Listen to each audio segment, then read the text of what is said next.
చెడోడైతాడు. నాయకుడు అనే వ్యక్తికి ఉండాల్సింది ఒకటే లక్ష్యం, మనల్ని చూసి మనం పోల్చుకోవాల్సిన వ్యక్తిని మనల్ని ఆదర్శంగా తీసుకోవాల్సినట్టు లీడర్ ఉండాలి. This interview is dedicated to all the government employees of Telangana. Vikarabad collector గారిపై దాడి,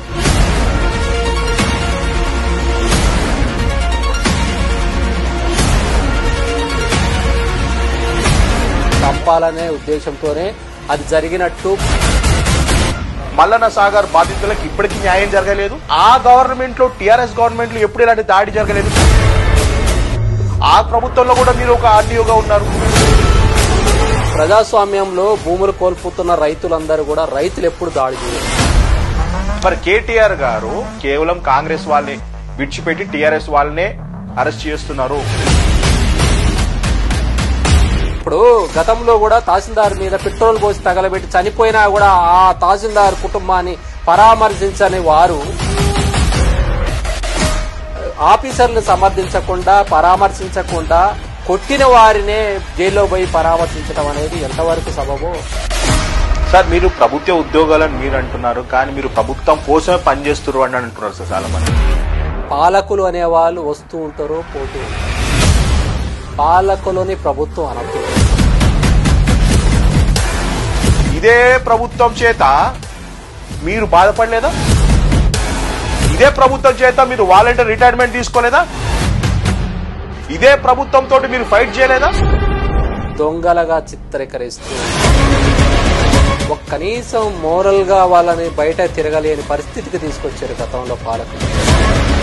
ఇప్పుడు లచ్చిరెడ్డి గారు గత ప్రభుత్వంలో ఉన్నప్పుడు ప్రజావాణి అని పెట్టి వాళ్ళకి మీ సొంత డబ్బులతోటి భోజనం అరేంజ్ చేసి మీరు చెయ్యేసి మాట్లాడి ఒక రైతు దగ్గర మీ ఒక ప్రభుత్వం వెళ్ళడం అనేది కొత్త పని.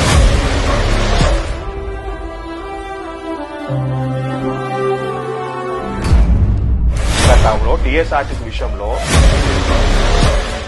ఉద్యోగస్తులు సూసైడ్ చేసుకొని జరిగింది. మళ్ళీ చివరికి మళ్ళా వాళ్ళే వచ్చి మా ఉద్యోగాలు మాకు కావాలి అనే స్థాయికి మళ్ళా ప్రభుత్వం దగ్గరికి ఏర్పడారు. అప్పుడు గవర్నమెంట్ ఏం చేసింది సార్? నేనొక రాజునైనప్పుడు నాకు కొన్ని విషయాలు నచ్చవు. నచ్చనప్పుడు ఏం చేస్తాను? నాకు నచ్చిందే చేస్తా. నువ్వు పడాల్సిందే, అంతే కదా. అయితే డెఫినెట్లీ బ్రేకింగ్ న్యూస్, 2027 లో మీరు కాంగ్రెస్ ఎమ్మెల్యే కంటెస్ట్ చేయబోతారు సార్. నేను రాజకీయాలకు రాను, నాకు రాజకీయాలతో సంబంధం లేదు.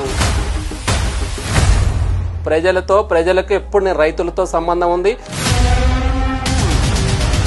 రైతు కుటుంబం నుంచి వచ్చిన వ్యక్తిగా చెప్తున్నా, రైతుల కోసం ఎప్పుడు పోరాడుతూనే ఉంటా, రైతులకి కావాల్సిన సర్వీస్ అందిస్తూనే ఉంటా. సార్, ఆ ప్రభుత్వం మంచి అనిపిస్తుందా? ఈ ప్రభుత్వం మంచి? ఆ ప్రభుత్వం ఈ ప్రభుత్వం అనే కన్నా కూడా స్వేచ్ఛ ఉంటే ఏ ప్రభుత్వం మంచిది. గత ప్రభుత్వం మీకు స్వేచ్ఛ లేదా?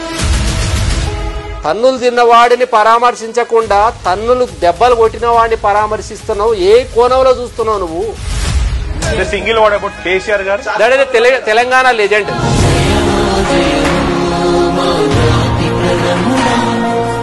ఇప్పుడు మనం వద్దన్నా కాదన్నా తెలంగాణ కోసం, తెలంగాణ రావడం కోసం తన పాత్ర తాను పోషించింది.